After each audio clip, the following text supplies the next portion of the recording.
যুগে যুগে যখনই স্বয়ং নারায়ণ ধর্মের গ্লানি নাশ করতে নবরূপে ধরায় অবতীর্ণ হয়েছেন, তখন তার লীলা সঙ্গিনী নারায়ণীও নারী রূপে জন্মগ্রহণ করেছেন। পরম পূজ্যপাদ শ্রী শ্রী দাদা যাকে নারায়ণী ব্রহ্মাণী দর্শপ্রহরণধারিণী রূপে দেখেছেন, সেই লক্ষ্মী স্বরূপিণী শ্রী শ্রী বড়মা এই যুগের নারায়ণের মূর্ত বিগ্রহ পরম পুরুষোত্তম পরম প্রেমময় শ্রী শ্রী ঠাকুর অনুকূলচন্দ্রের সহধর্মিণী রূপে ধরায় লীলাময়ী। নিজেকে এতটুকু পৃথক সত্তা রূপে প্রকাশ করার চেষ্টা না করেও শ্রী শ্রী ঠাকুরের সংসার জীবন ও লোকপালী জীবনকে এতটাই নিরোধ করার চেষ্টা করেছেন যে ভক্তজন হৃদয়ে তিনি বরাভয়দায়িনী বিপত্তারিণী রূপে পূজিত ও প্রতিষ্ঠিত। সৎসঙ্গের একসময়ের সভাপতি গুরুপ্রসন্ন ভট্টাচার্য শ্রী শ্রী ঠাকুর তাকে পণ্ডিত বলে ডাকতেন। গুরু ভাইরাও তাকে পণ্ডিতদা বলে সম্বোধন করতেন। পাবনা হিমায়তপুর আশ্রমেই তার জন্ম, আর শৈশব আশ্রমেই বড় হয়েছেন। একদিন অনেক ভোরে তিনি প্রাতঃ ভ্রমণে বেরিয়েছেন। হঠাৎ অনেকগুলি কুকুর পণ্ডিত জেঠু ভয় পেয়ে প্রাণপণে ছুটতে লাগলেন। কুকুরগুলি কিছুতেই তার পিছু ছাড়ছিল না। শ্রী শ্রী বড়মাও তখন পদ্মা নদীর দিকে যাচ্ছিলেন।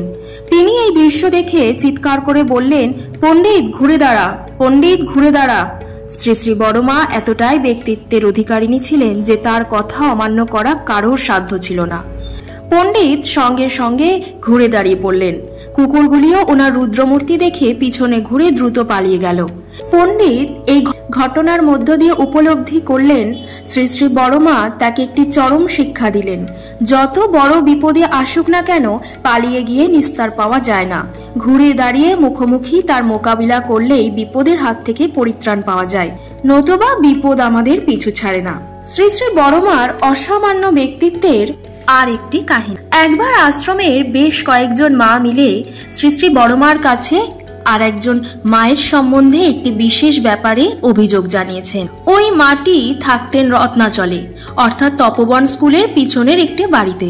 শ্রী শ্রী বড়মা মায়েদের সব কথা শুনলেন, তারপর উঠে দাঁড়িয়েই হাঁটা শুরু করলেন। মায়েরাও তার পিছন পিছন হাঁটতে শুরু করলেন। শ্রী শ্রী বড়মা তার স্বাভাবিক গতিতে হাঁটলেও অন্য মায়েদের তার পিছনে দৌড়তে হচ্ছিল। কিছুক্ষণের মধ্যে শ্রী শ্রী বড়মা রত্নাচলে পৌঁছে গেলেন।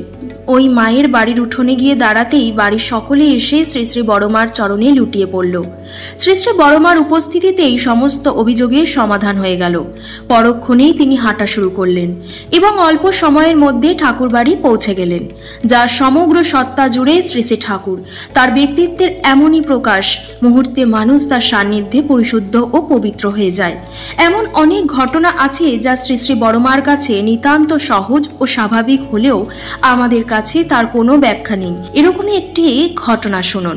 এক সময়ে ভবতারিণী ভট্টাচার্য নামে এক মা শ্রী শ্রী বড়মার রান্নাঘরে কাজ করতেন।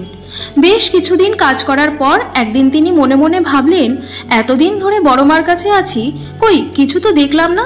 তার মানে তিনি বড়মার দৈবী বিভূতি কিছু একটা দেখতে চাইছিলেন। সেই দিন বিকেল বেলায় তিনি বড় দালানের উপরতলার পূজনীয় ছোটদার ঘরে গিয়েছিলেন। নেমে আসার সময় দেখলেন শ্রী শ্রী বড়মা সিঁড়ি বেয়ে উপরে উঠছেন। তিনি শ্রী শ্রী বড়মাকে পাশ কাটিয়ে নিচে নেমে এসে রান্নাঘরে ঢুকতেই দেখেন শ্রী শ্রী বড়মা মোড়ার উপর বসে আছেন। তিনি সঙ্গে সঙ্গে কাঁপতে কাঁপতে দাঁতে দাঁত চেপে বড়মা বড়মা বলতে বলতে অজ্ঞান হয়ে মাটিতে লুটিয়ে পড়লেন। নিকটবর্তী লোকজনেরা ছুটে এলো ঘটনাস্থলে। শ্রী শ্রী বড়মা তখন রান্নাঘর থেকে এক ঘটি জল নিয়ে এসে সেই মায়ের নাকে মুখে জলে ঝাপটা দিতে দিতে বলতে থাকেন, ওই কি হয়েছিল, কি হয়েছে? এই তো আমি তো। শ্রী শ্রী বড়মার হাতের জলে ঝাপটা খেয়ে সেই মায়ের সংজ্ঞা ফিরে এলো। এই ঘটনার পর থেকে শ্রী শ্রী বড়মা সম্বন্ধে কোনো প্রসঙ্গ হলে তিনি হাত জোড় করে কপালে ঠেকিয়ে বলতেন, বড়মা মহামায়া, আদ্যাশক্তি স্বয়ং নারায়ণী।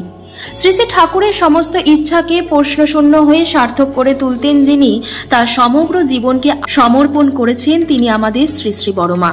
শ্রী শ্রী ঠাকুর নারী জীবনের সার্থক রূপ বর্ণনা করতে গিয়ে বলেছেন, সতীত্ব যার স্বভাব সিদ্ধি, চর্যাপটু মন, জগদ্ধাত্রী মূর্ত মেয়ে সংসারের জীবন। এই বাণীর জীবন্ত প্রতিমূর্তি ছিলেন শ্রী শ্রী বড়মা।